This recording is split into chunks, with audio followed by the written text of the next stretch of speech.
Hello, hello, hello. Welcome back to Two Nates on Sports. My name is Nathan Simmons, and joining me in place of Nathan Kwan, who's right now in San Francisco, getting to watch some Giants games.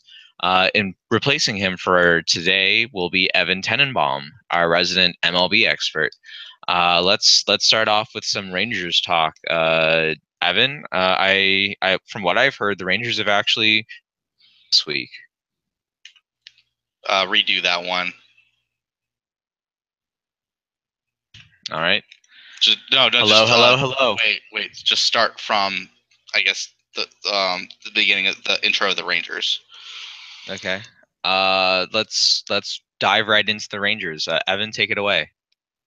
Yeah. So this is a interesting team that maybe 2 weeks ago felt dead in the water. Trade away Yu Darvish. See if he can reload for next year, and all of a sudden they're back in the wild card race. Um, Funny how things kind of turn out. They go ahead and take the series against Houston last weekend, and then go ahead and sweep a really fading Detroit Tigers team. And they're currently 1-1 with Chicago right now. And even I've noticed, even in the losses that they've had in the last week or two, they've been pretty close. The last four that they've had were one-run losses. They've been in every single game. So you're looking at, I guess, this team that's probably at the peak that it's been all season in terms of performance. You can dive right into specific statistics. This offense is completely on fire right now. They've been scoring at least 8 runs for a majority of the games. They scored 12 and 14 against Detroit on the backside. During times when maybe their pitching wasn't as good, they were able to do that. Um, like this offense has just been kind of going insane this past week, and you can really tack it on some of these guys that have obvious issues with their game. Obviously, Joey Gallo is continuing to rake. He's had 3 home runs this year. You're looking at Joey Gallo, who for a brief time, sometime during this week, had an OPS over 900. Obviously, it's dipped back down now. He's batting at two. He has a 2.8 batting average right now. Like he's probably going to be setting the record for lowest batting average for someone with the 900 or more OPS in Rangers history. The last guy to do that was Mickey Tettleton in 1995. Who's Mickey Tettleton? No one knows. The point being is Joey Gallo is probably going to make a name for himself more than one of these guys. And it starts with being able to connect for power, and being able to slowly but surely bring in that average up. Other guys that have been pretty interesting. Mike Napoli also has had 3 home runs this week. He's not hitting just as well as Gallo is, but he's still contributing, and this is kind of what you wanted to see out of Mike Napoli, who's had kind of a subpar year and probably doesn't deserve to start every day, but he's still contributing at some level. Adrian Beltre continues to be the ageless wonder. He has 2 home runs this week. A little less contribution on offense than some of the other guys, but he's still contributing with his glove. Delino DeShields has taken to the leadoff role, mostly because Carlos Gomez has been hurt and he's been filling in for him defensively, but he's really doing well in the leadoff role. Has 8 hits this week, 5 walks. Really jump starting this offense and making sure that they're runners on base for some of these other guys to drive in. And the one big guy who's really had the best week is Nomar Mazara. Last week, when you called him just a so-so player, and he is what he is, he's just gone off the rails in the last week. In the month of August, he's hitting 351, 422, 509, with 18 RBIs. 18 RBIs in this span is pretty damn good for Nomar Mazara, who has, of those RBIs, 10 of which are 10 of. Let me redo that. Of those 18 RBIs, 10 of which are in the last 5 days. He's kind of gone off the rails at the end of the Detroit series and even into this Chicago series. He's really coming out to be the player that we want him to be. And his average and all of his numbers are really stabilizing at this point, where they've been kind of low for a majority of the season. And you see that in a guy who got really hot in April and had, about 2.5 months where he wasn't doing much on offense. And it's good to see Nomar Mazara kind of contributing again. As far as the rest of the team, starting pitching has been pretty improved since post All-Star break weeks. ABD and Nick Martinez have not really had opportunities to start, and Tyson Ross has come back on the DL, off the DL to take their place. He hasn't been great. He still has control issues, but you can tell when he has his control, he has good stuff. And a lot of people are kind of jumping off ship for him. I still think he has some good stuff in there. It'll need some monitoring, and you may need to skip a starter every now and then, but I still pseudo believe in Tyson Ross. Everyone else is doing fantastic. Martin Perez has put up 2 straight quality starts after being awful after the All-Star break. There was this article about him recognizing that he may have been tipping his pitches, kind of like how Yu Darvish was earlier. And he made the adjustments for that game where he pitched 8 innings and only gave up 1 earned run. And he's seeing some improvement in his game where it's his handset before a pitch, whether it's on his chest or if it's a little bit more out. If he's made those adjustments and all of a sudden he's pitching really well, like we're looking at Martin Perez and how he was supposed to be when we initially came up. Your top guys are continuing to do well. Andrew Cashner had 6 straight quality starts. Last night he couldn't fish 6 innings, so that ended. Still necessarily he is playing pretty well. Cole Hamels is sort of back to his usual tricks. And you know what? The rest of the guys are just doing all right. You never know what you're going to get with AJ Griffin, but it isn't as awful as it was earlier in the season. So the starting rotation looks all right. And even the bullpen, which has been this team's downfall this entire year, has just been, pretty good so far. I think I've seen them relying a little bit less on their top relievers. Keone Kela has been hurt.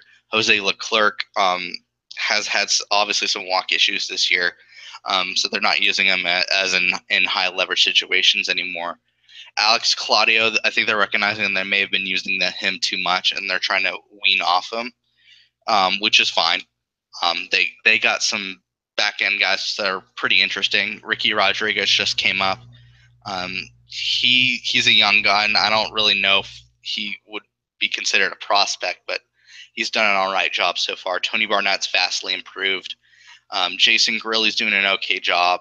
I really like his veteran presence so far. I haven't had much to complain about Jason Grilli. I didn't really expect him to be good at all, but it seems from top to bottom that this bullpen looks better, and it really bodes well for this team that has made its way kind of back to 500. Obviously, they lost last night, but they're really in the thick of the wild card race at this point. What have you seen about this team? What do you think the biggest deal about this team has been that allowed them to come back to 500 and really be competitive? Well, it's sort of the reason why they've always been sort of like sticking around 500, which has been the offense and how it can sometimes be a little bit streaky. I mean, I know we sort of talk about this a lot, but it's just like you have people like Nomar Mazara, Rougned Odor, who like just sort of like go back and forth between very hot streaks and very cold streaks, and that really is a big reason why, to me, that this offense can go from just being like one of the hottest in the league to just cooling off a bit. But now that being said, thing that's really come through is just like how well this like starting rotation has been able to hold up in spite of the fact that they lost their best pitcher in the entire system, honestly. And like you said, Andrew Cashner, I mean, yes, he technically he lost last night, but he's been holding up real well this year and has actually been a pretty decent number 2 pitcher. Cole Hamels has been real nice as well. And then Martin Perez definitely, like you said, has seemed to really improve this year, at least with his last few starts. And it might very well possibly be due to the fact that he was unintentionally tipping his pitches. Like, I mean, I can't imagine him intentionally wanting to do that, but I mean, sometimes there are things about your mechanics that you're unaware of that end up being more of a detriment than to your performance than necessarily helpful. So yeah, I think that all those things are coming together, and then obviously, I mean, not to get too generic here, but I mean, like the bullpen hasn't been near as bad as it was at the start of this year. I mean, I know Quan likes to keep joking about it, but I mean, you have to look at like the Astros bullpen and the Rangers bullpen, and I would say the Rangers bullpen has done at least a decent job recently of holding up in comparison to the Astros bullpen. But it's neither here nor there, Yeah, I really see those bullpens being pretty similar at this point. Obviously, at the beginning of the season, we both praised each other's bullpens, thinking that our low cost guys were really going to continue to do well. And I don't know if that really changes my mindset of overpaying for good relievers. But it just goes to show you how, again, and we keep hammering this home, bullpens are transient. Sometimes you'll never know what kind of value you're going to get out of them. But at least for the Rangers, they're holding up well enough that they can continue to stay competitive in this wild card race, which is kind of going nuts at this point. They passed over the week. They passed Baltimore and Tampa Bay in the standings, and right now they're only half a game behind Minnesota and Kansas City, one game behind the Angels. So they're kind of in the neck of things. They have 17 games left against LA and Seattle, who are ahead of them in the standings right now. Like this is going to go down to the wire at this point.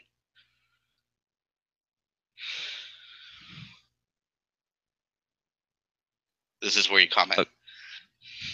I know. Oh, for sure. Yeah, no, I agree. Like this is, I mean, it's kind of just weird. Like this team seems to be playing with even more fire now that they sold off so many players at the deadline. I mean, I don't want to like imply that like the people that were traded away were somehow like holding them back, but there's a kernel of truth to that. Jeremy Jeffress was probably your most inconsistent reliever on that bullpen. He probably wasn't the worst, but he was definitely the most inconsistent. And Lucroy, for some reason, has had some defensive issues this year, which may or may not carry over to Colorado. But the point is that Brent Nicholas has actually done an okay job. Brent Nicholas and Robinson Chirinos have done an okay job holding the fort. So essentially, the Rangers improved via subtraction. And really, which is kind of scary when you consider like how much we gave up to get Jeffress and Lucroy to begin with. But that's neither here nor there, Well, I mean, you can't really measure that until everyone in that trade really gets to the majors.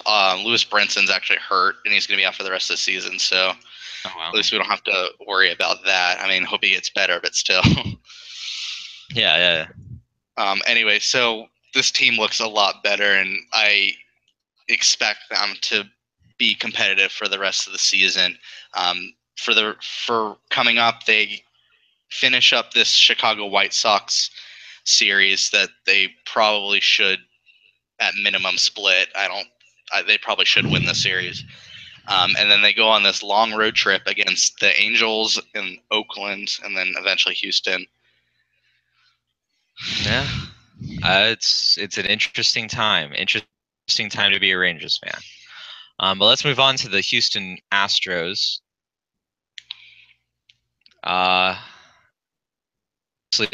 Since Quan's not here, we don't really have him to talk about it. But let's at least try covering. Yeah, go ahead. You don't need to say that. Just say, let's move on to the Houston Astros, and we can just talk about it. Well, so let's move on to the Houston Astros. The Astros, obviously, they played against the Rangers this week, and they avoided the sweep with a decent outing from Dallas Keuchel. But unfortunately, that came on the back end of two very poor outings from Charlie Morton and Mike Fiers. They ended up splitting 4 games. What Mike happened? Fiers. Mike Fiers. Okay. Yeah. So start from. So Dallas Keuchel was able to salvage a win with a decent outing this from the series against the Rangers. Unfortunately, that was following two very poor outings, one from Charlie Morton and the other from Mike Fiers. They ended up then splitting a 4-game series against the D-backs, where their offense was actually pretty inconsistent without Correa. They were shut out twice, and their bullpen was very poor. However, the bullpen ended up being the saving grace during the two winning games. But let's go back to the bullpen. Hold. Don't try and blend the topics, because actually the two games that they won, the bullpen actually wasn't good. Okay. Okay, I get it. Start again from the D-backs part and just say the offense was inconsistent, and they were thing with that was that they were shut out twice, and even in the wins that their bullpen was slipping. And then you can make the point later that says, the last week they've actually been pretty good, and you can give those stats kind of. Okay, for sure, definitely. So they split. They ended up splitting the 4-game series against the D-backs. The offense was very inconsistent without Correa, and they were shut out twice during that series. And even in the games that they did win, their bullpen struggled at the end there. Now to be said, the bullpen problems may have been a bit exaggerated before. In the month of August, which we're already more than halfway done with, we have a 1.92 ERA so far. Liriano and Gregerson have actually been carrying the bulk of this bullpen. No, hold on. That point, I meant to say that Liriano and Gregerson are carrying the bulk of the earned runs, so they're the ones that are being bad right now. Oh, they're okay. That's my bad. So just start again from the bullpen. Okay, so the bullpen problems may have been slightly exaggerated this month at least. They have a 1.92 ERA for the month of August so far. I mean, the only big detractors from that have been Liriano and Gregerson, who have had the most earned runs given up among bullpen pitchers. They were able to acquire Tyler Clippard from the White Sox, and he's done a decent job so far, but he's only pitched 1 2/3 innings scoreless with 3 strikeouts and no runs. John Musgrove has been good coming out. Joe Musgrove. Joe Musgrove has been good coming out of the bullpen. 1 earned run in 13 and 1/3 innings since going to the bullpen, helping really to stabilize that group. And then Giles has been. Come on, man. Damn it. Giles has been more dependable of late, saving 6 with his 6-out save on Sunday, and then a 5-out save the night before last night. And then they might possibly be getting Will Harris off the DL soon. Now to go on to Dallas Keuchel. Dallas Keuchel seems to have refound his form, and he's now for at least the past week he's won 2 games, lost 0.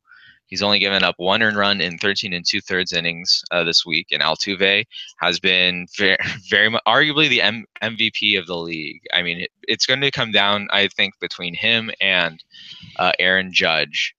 But I mean, Altuve has a very strong case. He's got arguably the highest average. He has the highest average in the AL with a .362 average, with 19 home runs, 67 RBI, 27 stolen base, and a .992 OPS. He's carrying this offense time and time again with all the injuries that have happened to Springer, Correa, and and obviously it helped to help compensate the injuries that were happening to the starting pitching. The Red Sox are now within. Yeah. This is a good time to comment because the rest of the stuff sounds like stuff that I actually wanted to talk about. Okay. All right, so let me comment about that. Yeah, I mean, as far as MVP goes, there's obviously still some holes seen in Aaron Judge's game, specifically all of his consecutive games with strikeouts. Altuve looks the most solid player out of anybody I've seen in the AL so far, and you did bring home about him carrying this team with all these injuries.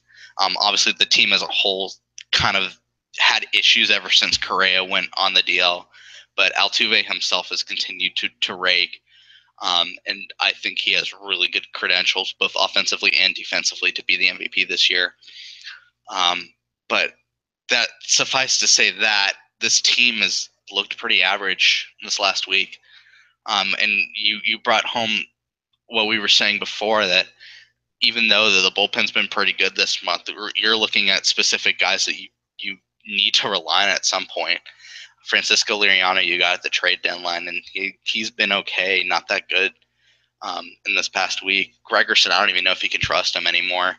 Hopefully you can replace him with some of the other guys. Joe Musgrove, who was a rotation player and kind of got moved to the bullpen, and it looks like he's doing a good job for now, but again, you never know. My biggest worry about the Astros is that rotation. Obviously, Dallas Keuchel is kind of back to his former self after getting hurt for so long, but I have just question marks about everybody else in that rotation. Charlie Morton has been good and bad at points. You may or may not trust him. Again, in one of the games against the Rangers, he had a really poor chance at fielding on a specific play and eventually led to 2 runs, and it kind of spiraled his outing. Had he been able to make that play, he probably could have had maybe a quality start. But Charlie Morton's playing like a real back end of the rotation kind of guy. And your other guy in the middle there, Colin McHugh, kind of been back and forth ever since he's come off the DL. I don't know how much you can actually rely on him playoffs wise. And I think that's my biggest issue with this Houston Astros team, is they're not built for the playoffs right now. You got Dallas Keuchel, who you're going to throw out twice in a series, but it's really like picking your poison for the rest of the starting members that you want to put in there. And the reason I say that is, yeah, maybe they'll go ahead and throw a reliable game, but playoff baseball is just a different game. You need to rely on your starters a little bit more because they're not going to be able to go out as much. The managers are going to be quicker to pull the trigger. If they're running into issues in the 4th, 5th, 6th inning, they might run out and pull their starter from the game so they can go to their bullpen. If the game is close, there's less of a margin of error, I guess is what I would say. So you need your rotation members to be able to face adversity and get through those middle innings. The middle innings are the toughest in playoffs, because if they can, then you put less pressure on their bullpen, and guys like Liriano can maybe shine a little bit more. Tyler Clippard has looked good so far. He'll get him to shine. Ken Giles, who had issues earlier in the season but may be coming down from that, he'll be good. Chris Davinsky, who used to rely on so much and has not been good so far in the last month or so, maybe he can shine.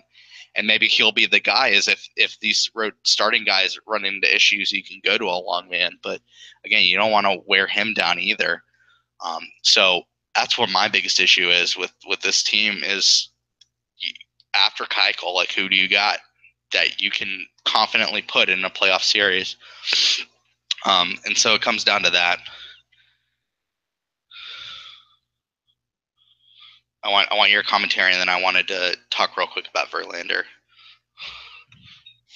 Yeah, no, I mean, again, like, at the end of the day, for me at least, like, I mean, even if the Astros do lose their number 1 overall seed, they're still in very good position for the playoffs. I mean, I know like Kwan was freaking out last week, and it to some extent it's understandable. But I mean, at the end of the day, it's just like this team knows its strengths, and it's the important people are getting back into form. Now that being said, like, obviously, like, if they can get someone like someone else at the waiver trade deadline, that could help with the rotation, that would be very swell, considering that Lance McCullers might not be super effective when he comes back. But that also being said, I mean, this is still a very strong team, and nothing's really going to take that away from it, you know? Yeah, and I agree. I don't think that they're going to have issues going down the stretch. I just, like I said, I just worry that is Keuchel going to be the enough in the playoffs?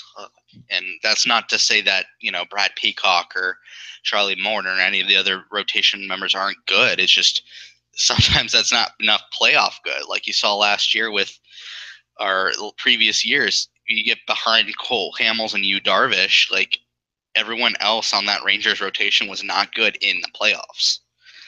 And sometimes it's that having that number 3 have a strong start that makes the difference. And, at least for Houston, depending on if they play average enough for Boston to kind of catch up with them. Right now, they're 4.5 games in front of Boston, but over the course of a month and a half, that could change. And even to close the season, they play 4 games against Boston. So if they're within 2 or 3 games, that'll be an interesting series to really decide who would get home field advantage in the playoffs, and that could make a difference for this team. And like we were saying before about the rotation, who do you want to add at the waiver trade deadline? Obviously, the substantiated rumors would be Justin Verlander, how he was connected. Kwan, as a note from Kwan, he's in the camp that thinks it's not going to happen. And he has obvious good reasons about it. Verlander has an albatross contract. He's owed $56 million over the next 2 years. Houston would be very hesitant to pick up that money.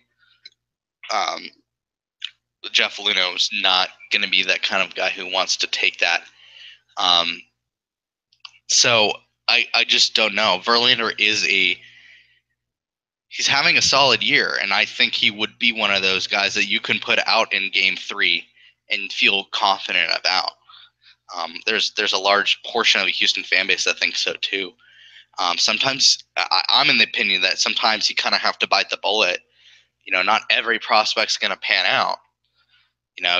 Houston got lucky with having Bregman and Gurriel and Correa and Springer all pretty much at the same time breaking out. Your next wave of prospects may not do that. Sometimes you have to take measured gambles, and that's just my opinion. And for sure, yeah. No, I honestly, I kind of agree with you too. Now, I mean, that also being said, is just like, I think the bigger thing that they're more scared of is like if they take on Verlander's contract, which you alluded to. If they take that on, will they have enough to sign all of the rest of their core? But I mean, like, I'm not familiar enough with the contract situation with the Houston Astros to really make a definitive comment on that. But that's probably what's at play with a lot of people that are hesitant to go pull that. Now, that also being said, I mean, like, I don't know if it's likely that this happens. That they're able to. If it would happen, Detroit would have to eat some money. But then again, Houston might have to give up more prospects. So it's a pick and choose kind of thing.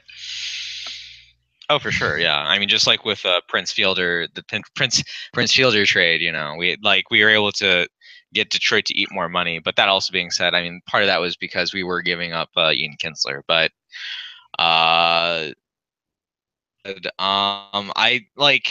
mean, you usually don't see someone of that caliber getting traded at the waiver deadline. Like, that's usually a little bit harder to see coming.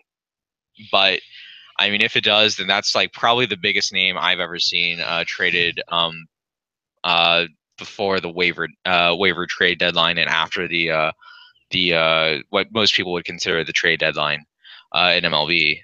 So we'll see. So I mean, it'll be very interesting. And like you said, like, it's like Verlander. I mean, not only is he someone that had a solid year, but like last year, arguably he should have won the Cy Young. I mean, in spite of everything that Verlander's wife said, like, she, for all intents and purposes, she had a right to be mad about it, because like at the end, like, not only freedom of speech or whatever. But at the same time too, like I mean, he arguably was the best pitcher last year. Yeah, So I 100% agree. Yeah, and so I think, yeah, like I said, Houston's very scared of that contract, and like you said, they want to invest more in their core. They have a couple of guys that they're coming up for extension in a few years, and you're not going to be able to do that if you have if you've spent $56 million on Verlander and can't sign other fill-in guys for the next 2 years because you're committing all that money to Verlander. So it'll be interesting to see next week and a half if they bite the bullet with Verlander, and if they don't bite the bullet with Verlander, can this rotation pick themselves up and look solid enough that they can probably compete in an actual division series? All right, do schedule, and then we can move on.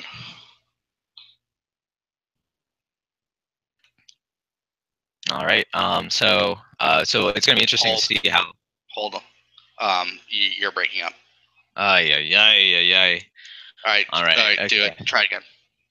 All right. So for this, for the upcoming schedule for the Astros, they finish up against Oakland, and then they host the Washington Nationals, and then they're on the road against Los Angeles Angels, and so it'll be interesting to see how the Astros play for the next week.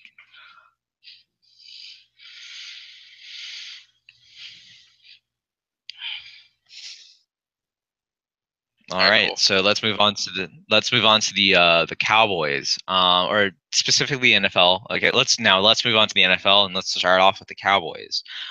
They just ended camp at Oxnard and are now finishing up training camp at the Star. So if you're still in the area, hello. They're starting camp in Frisco, not they're ending camp in Frisco.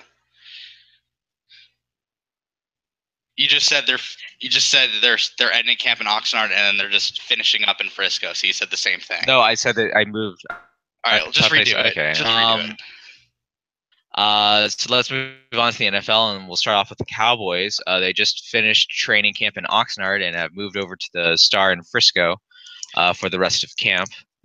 Yeah. Okay. And then yeah. Wait, make that comment about if you're in the area, because that was actually good. If you're okay, yeah, thank you. If you are in the area, you could. So if you're in the area, you get a chance to go see training camp for the first time in a while, I'd say. But but yeah, let's see. So but this past week for the preseason, the Cowboys played against the Rams. They ended up losing that game. But was there anything that stuck out to you for that game, Evan? No, not really. Preseason games are always just kind of a collective, let's just do our reps and get out of there kind of thing, and also wait for the NFL to make money on games, but that don't mean anything. I usually don't see things that you want to look for until all your starters really get a couple reps in an actual preseason game, which will happen in this Colts game coming up. Dak Prescott will get a couple series with the offense, and then he'll get benched. So I'm really excited to see what he can do. Reports out of camp have looked like he's really been solid in improving himself. There was a practice the other day. He was perfect 18 for 18. So I'm excited to see how that can translate to a quote-unquote simulated game against some real competition, at least for a few series. Other issues that I've seen in this Cowboys camp so far, other than the obvious Zeke stuff, is just how they've been able to really fill in for those injury-ridden spots. Obviously, left guard is going to be an issue. This offensive line has been pretty beastly for the last 3 or 4 seasons, but you have an obvious issue there. And specifically, if you're not having Zeke for any amount of games this year, then you're going to need a running back that can make his own plays happen, specifically on the left side. And then the rest of the offensive line really needs to step up their game. And then obvious issues on the defense, more injuries, more young guys that are going to be filling in spots on the corner and on the D line that really need to make a name for themselves. And this defense has to vastly improve if they want to get anywhere this season. For sure.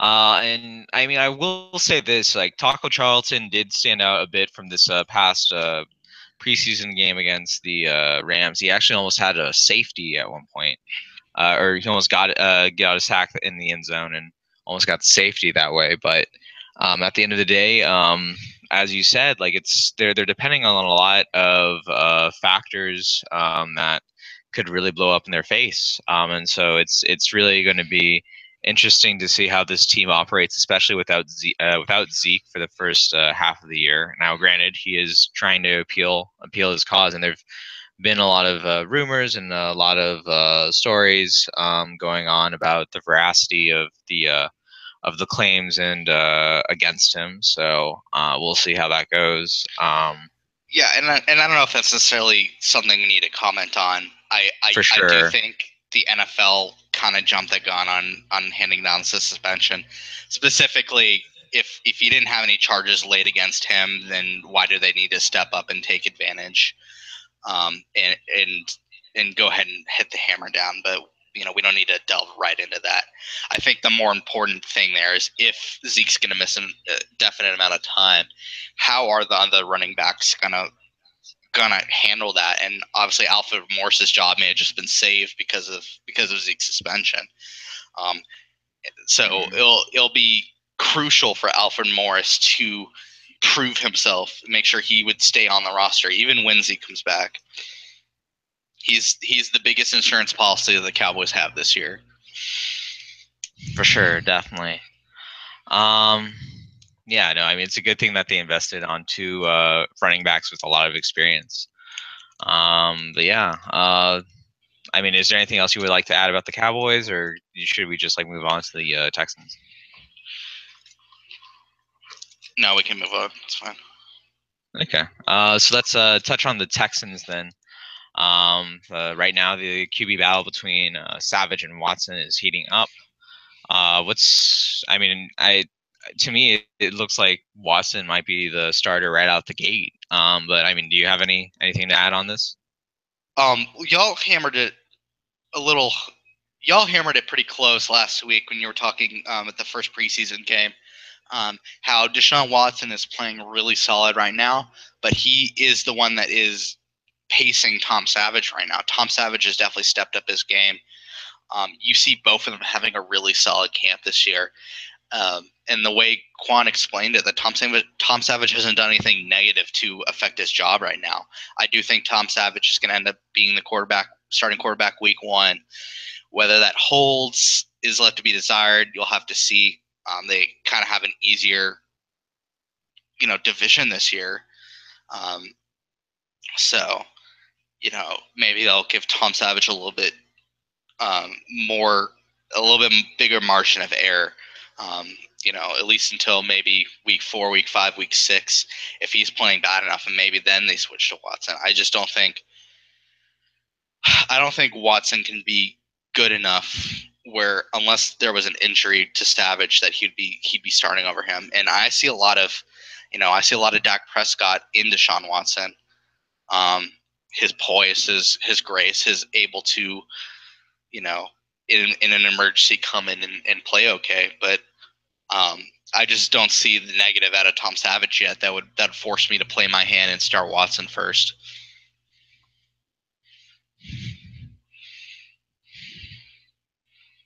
For sure, yeah. No, that I agree with. Now, that is to say, at least for these preseason games, it's also kind of hard to manage how good a quarterback can be when 3 of his wide receivers are out. DeAndre Hopkins has a hand issue. He hasn't practiced an entire week. He should be good to go for the season. And they're just being extra cautious for him. But having him, and then you have Will Fuller, who has his broken collarbone, will be out for a few weeks and even into the season, and Braxton Miller, who has a sprained ankle. There goes your 3 top wide receivers. When are you going to get reps with your main guys? You're right now you're playing with guys who are even struggling to make the team itself, or its special teams as your main wide receivers right now. So you're going to have to, as a quarterback, you're going to have to make that adjustment to whether that's, your receivers are going to run better routes for you, or they're going to have better hands to catch balls. But you need to be aware that things are going to change once you have Hopkins and Miller come back. For sure. Let's move on then to the NBA. Hold on. Was there anything you want to say about New England? Not really. So you just announced that they'll be playing New England tonight, and then oh yeah, all that stuff is something you can look out for, I guess. Okay. So if y'all are interested, you can look out for the New England game tonight versus Houston Texans. Again, it's preseason, but I mean, like, if you're interested in seeing it, and if you're interested in seeing how the quarterback situation plays out this game, I definitely suggest checking it out. Yeah, New England's a top-notch team. New England's a top-notch team that Houston definitely wants to gauge how they play against. If this quarterback battle is something that's super interesting this preseason, you want to see how they play against one of the top teams in the AFC. For sure, definitely. But yeah, let's move on now to the NBA. They just released schedules with the Rockets opening the season against the Warriors, and then they're going to be playing the Thunder on Christmas night, and then the Clippers on December 22nd, as well as on January 15th. The Mavs, on the other hand, will be opening up at home against the Atlanta Hawks, which are a team that is tanking at this point. But they will be playing against the Golden State Warriors on October 23rd. And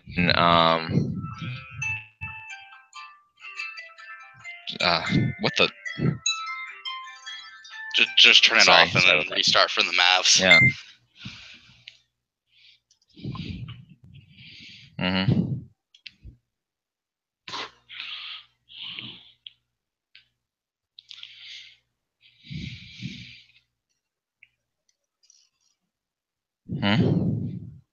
I didn't say anything.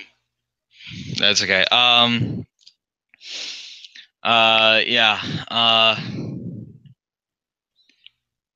Let's see. Yeah. Restart from the Mavs. I'll restart from the Mavs. Mm-hmm.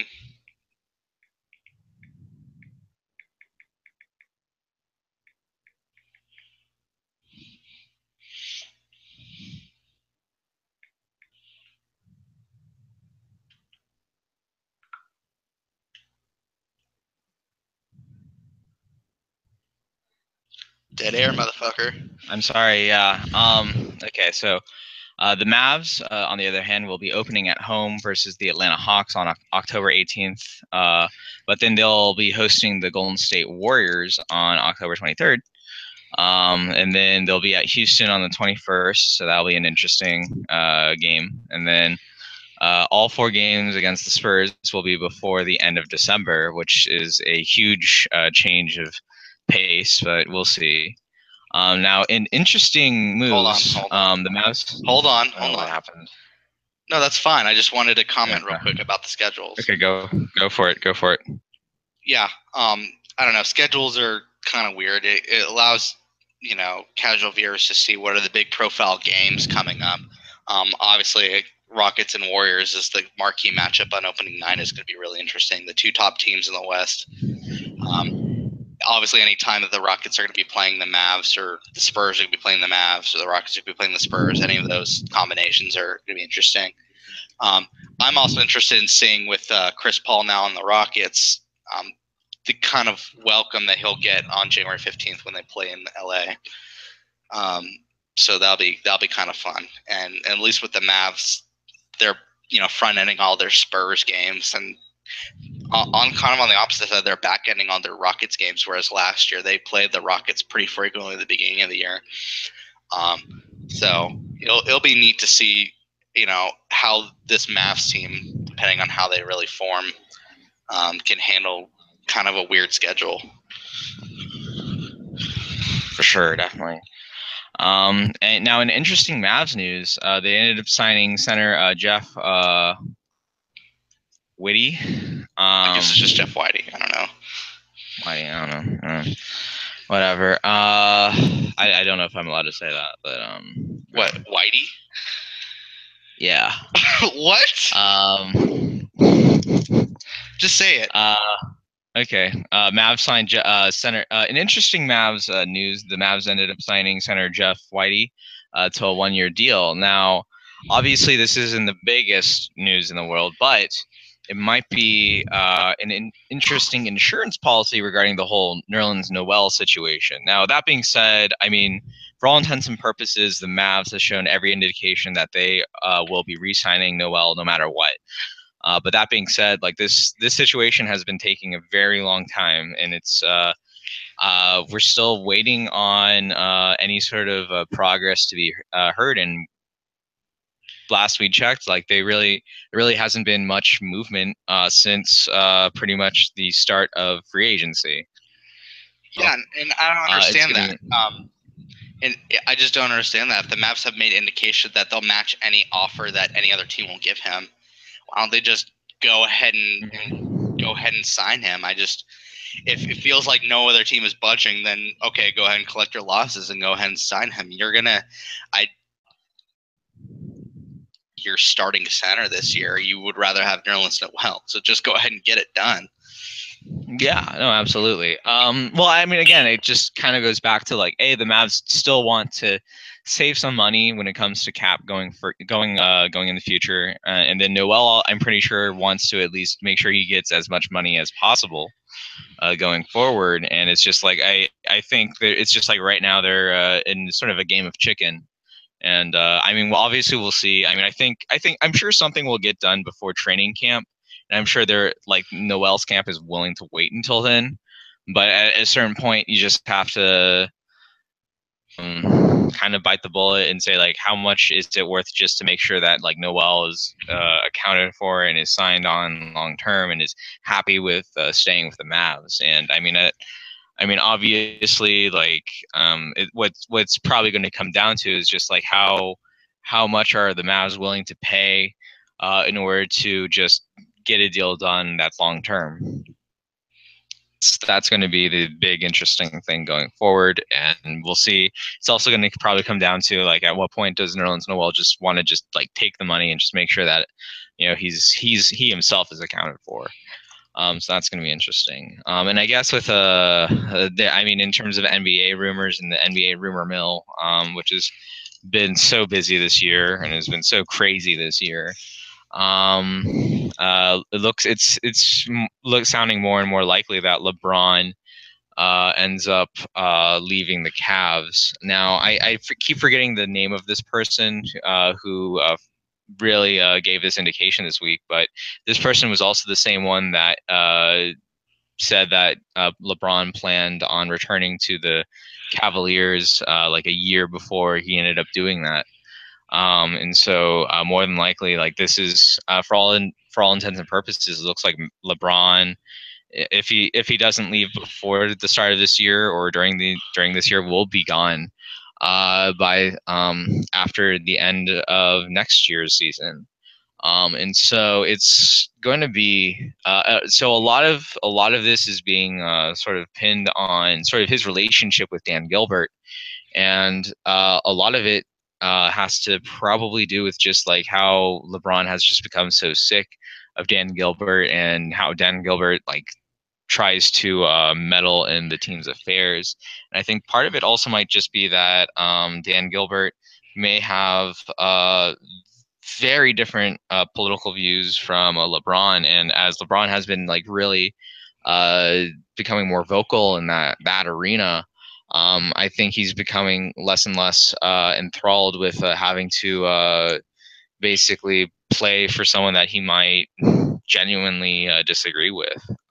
So, and again, like I mean, this is LeBron. He's arguably the greatest player in the world right now. So he's someone that can choose wherever he plays, choose for whoever he plays for. So It's weird. It's weird that I guess that someone of LeBron's fame. I mean, he has so much leverage in this conversation, and it's also amazing how much leverage one player can have in the team's future at this point. Obviously there's been the Kyrie Irving issues going on. I personally think everyone in that team is jaded in thinking of 3 NBA finals is not good enough just because they only won one of them. That's my own personal belief, but if LeBron's having issues with both people on his team and management, that's an actual legitimate issue that could tank your team. And it's just so funny how LeBron or how Cleveland turned into a dumpster fire after he initially left to go to Miami. Then they stocked up on draft picks and they all turned out well and lured LeBron back, and somehow you win one championship, and that's not good enough at this point. I mean, from all indications from my Cleveland themselves, from what I understand, most are pretty happy with it. Just restart that. Restart it from any indication. From all indications that I have from Cleveland fans, they are very appreciative for the work that LeBron has done on the court and obviously off court. But I mean, they absolutely are thrilled with the fact that they were able to win just at least one championship. I mean, it's just unfortunately it came at the same time that the Golden State Warriors ended up building a dynasty. And a lot of it, the reason that the Golden State Warriors are so stacked is because of their response to how LeBron has basically been dominating the league. And so it's interesting to sort of see that. Yeah, no, I mean, but the point I was making is, one of the points I was making was that one player, LeBron James, can swing a team so much that if he leaves, and this team goes from number 1 in the East to middle of the pack of the East, maybe even out of the playoffs. That's a separate point, saying that the Eastern Conference is weak anyway. But the point is, it's just amazing how one player can swing a team so much in a sport like basketball. At least for sure. Oh, absolutely. No, I get that. And I agree with that. Yeah, no, it's definitely very interesting. But yeah, no, let's move on to golf. And you're also our resident golf expert, so I'll stay out the way. Thanks. So all the 4 majors are done this year. You had Sergio win the Masters, Brooks Koepka win the U.S. Open, Jordan Spieth with the British Open. And last week, Justin Thomas ended up winning the PGA Championship. He wasn't leading at any point. That was mostly Matsuyama and Kevin Kisner. But Justin Thomas had very solid last 3 days to kind of do a come from the behind win. He won by 2 strokes ahead of Kisner at -8. And this is Justin Thomas's first major, but this is his 4th tourney win this season. So you're looking at a guy who was kind of under the radar this entire season. Now has 4 wins. So again, one congratulations to him for winning the PGA Championship. If you're curious, Jordan Spieth ended up at +2 for that for that tournament, tied for 28th. But that leads into I guess the final events for the PGA season, which would be the FedEx Cup. Essentially, what happens is the top 125 golfers via points. There's a point system for the season. So the top 125 get invited to the playoffs, and each successive tournament, more and more get eliminated based on the number of points you can accrue. So your points don't reset as the tournaments keep going. So if you're kind of on the edge in the first tournament, it may not make much of a difference. But if you're at the other cutoff point, you want to do a little bit better in those tournaments. So the first 3 are the Northern Trust, Dell Technologies, and BMW Championship. And again, more and more golfers get eliminated. The final event, where only the top 30 play, is the Tour Championship. Points are reset, so you can, legitimately anyone in the top 30 could end up winning the cup. But you have obviously a better shot if you've been leading the points, the leaderboard in the season so far. So, the next couple weeks will kind of be interesting. And what I specifically like about the cup is you have, you're the best golfers playing every single week in order to accrue points. So you're going to see the best names in golf at all these, kind of mid-level tournaments, but they're all playing, at their peaks and trying to compete to get the FedEx Cup. This year, Rory McIlroy is defending his title. He's probably not going to get it, considering he has this rib injury that he's kind of battling through this entire month. This week he was saying he wasn't sure if he was even gonna try and defend his title and play in the cup, but he is going to at this point. He's probably not going to end up getting to the final tournament, just based on his ranking right now. Speaking of rankings, it's interesting. Right now, leading is Hideki Matsuyama, who didn't win a major, but he has had a really solid season this year. 3 wins, 7 top 10s. He's made a lot of cuts in comparison to the number of events he's made. He's only missed 2 of them. So he, right now, I think he's the dark horse to end up winning the FedEx Cup, even though he's leading. He hasn't had any high-profile wins. He's had a few, but he's just been solid in every single tournament he's played in so far. Finished in the top 10 in both the US Open and the PGA Championship. So he's going to be in the hunt. Other big names, Justin Thomas, who just won the PGA Championship, is in second. Jordan Spieth's in third. Ricky Fowler's fifth. Brooks Koepka seventh. And Sergio's 21st. A lot of other big profile names are way down the leaderboard and probably have less of a shot, but those are the guys I'm going to be looking at in the next 4 weeks to see if they can climb up to the top and maybe unseat Matsuyama, who didn't win a major this year again. But I think has a legit shot at winning the FedEx Cup this year. Do you have any thoughts about any of this? No. You don't? I know. Yeah. All right, I'll just cut that then. Okay. But yeah, let's just start out with shoutouts. Hold on. Just make a comment that's like, yeah, that's kind of cool or something like that, and then. Yo, that's totally dope. Yeah, golf is dope, man. Yeah. Okay. Yeah. So let's move on. So let's move on to shoutouts. So in terms of MLS, the Dynamo beat San Jose 3-0. They're now. Hold on. Did you really just call it the Dynamo? What? Dynamo? What? Yeah. Come on, man. Ever. Oh my God. Anyway, MLS. So the Dynamo beat San Jose 3-0, and they're now tied for first in the West with Seattle and Kansas City. They got a goal and an assist from Vicente Sanchez, and then first minutes for DP Thomas Martinez. Their next game will be at Vancouver versus FC Dallas. Hold on. What? You kind of need to give a little bit more energy into it. I don't want you just reading what's on there. I know, yeah. All right, let's move on to the ML. Let's move on to shout out. It's okay. I'll do it. No worries. Let's now move on to shout outs. The Dynamo have beaten the San Jose Earthquakes 3-0. They're now tied for first in the West with Seattle and Kansas City.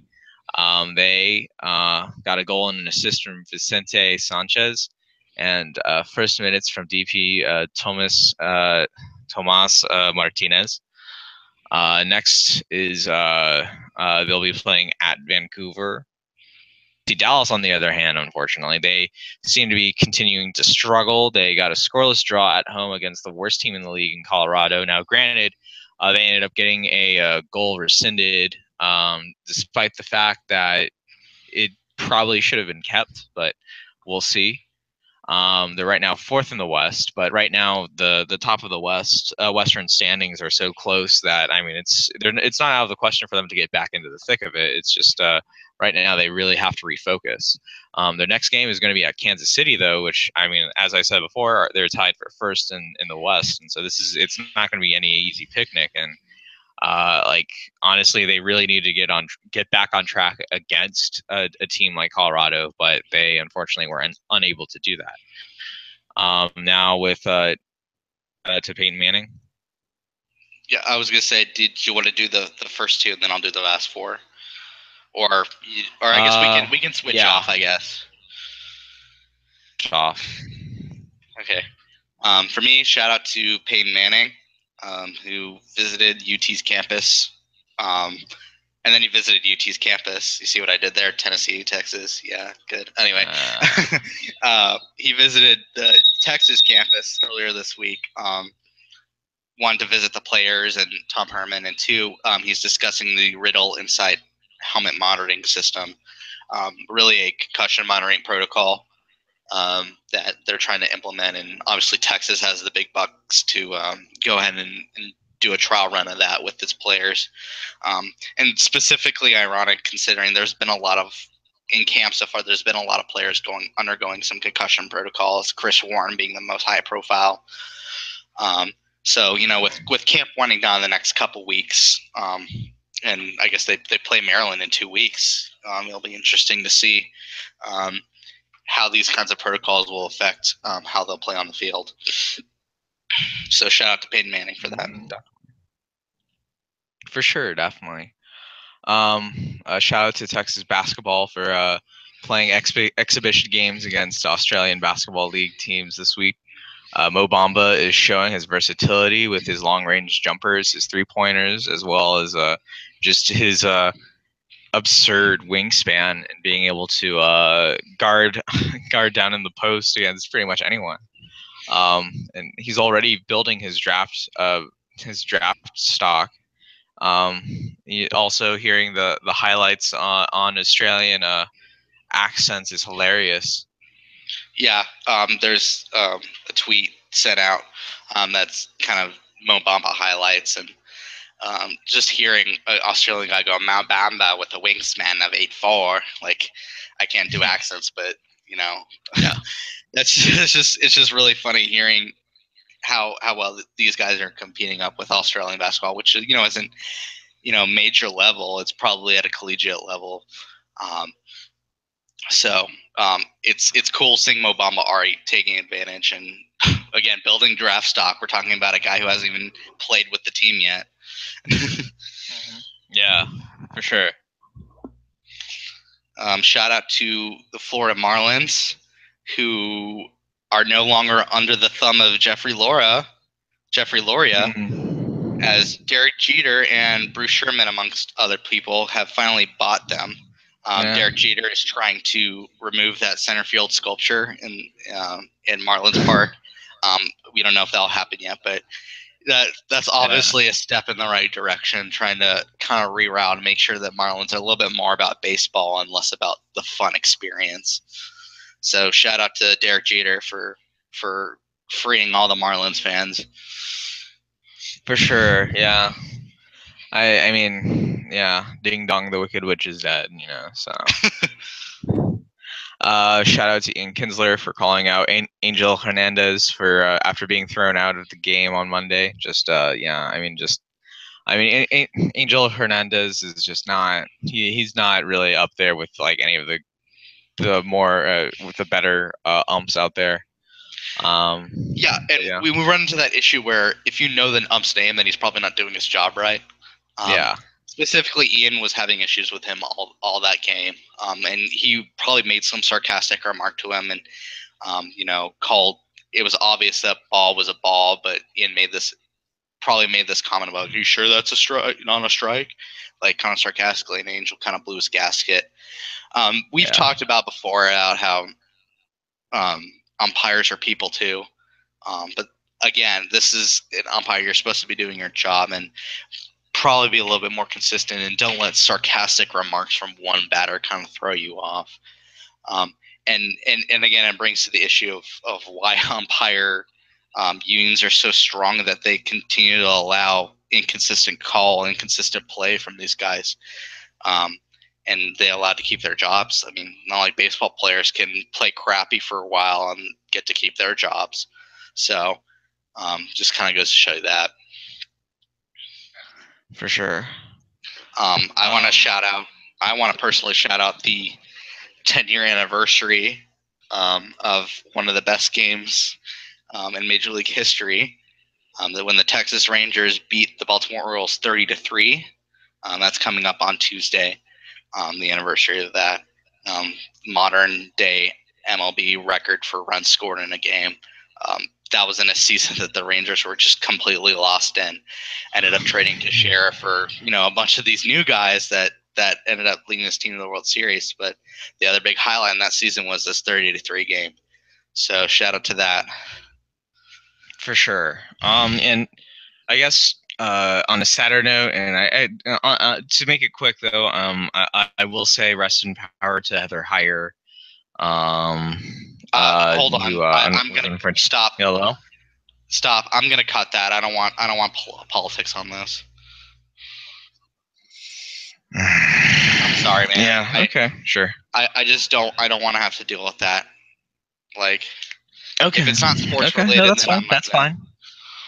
That's fine. That's fine. That's fine. I appreciate you thinking like that, but that has nothing to do with sports. So okay. Understood. So just do your Quan shout out. That's fine. So shout out to Quan for being at AT&T Park this Friday night. His report is that vintage match. Matt Moore was there. Unfortunately, it was also against the Phillies defense, which is atrocious. Also, Pablo Sandoval doesn't look washed up in San Francisco. I mean, I guess maybe they know how to sort of how to feed get him to work. Yeah, in a sense, yes. And watching Hunter Pence in person again after all those years being removed from the Astros. AT&T Park is one of the most gorgeous in all the world, and love the home plate entrance. Giants fans are very passionate and devoted. 39,000 in attendance, despite being a game between two last place teams. So yeah, we'd like to thank you for listening. We'd like you to subscribe and to like us on Facebook. And also subscribe to us on SoundCloud and Stitcher, and also on YouTube, iTunes. Yeah, iTunes. And iTunes as well. Redo all this. Sorry, man. God, Jesus fucking Christ. Sorry. Oh, so wait, he wrote that out somewhere in the outline. No, it's probably all the way at the bottom. Anyway. No, I'm searching it right now. Hold on. I don't want you to flub it. So I want you guys. I'll post it. Okay.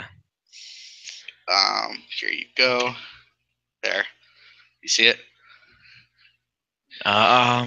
Wait, did you post it yet or no? Yeah, it's in the group chat. In the group chat? Got it. Okay.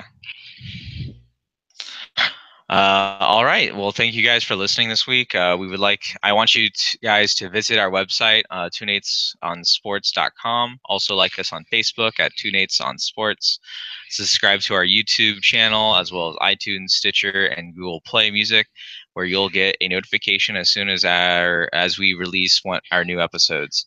Also, we're always trying to improve, so leave us a comment and send us any questions. You can reach us via email at tunatesonsports@gmail.com. Nathan, I'll talk to you. Evan, we'll talk to you next week. Can you redo that last sentence? Evan, all right. We'll have Nathan back on next week. Thank you, Evan, for stopping by. Yeah, no problem. Okay. And then. Oh wait, hold on.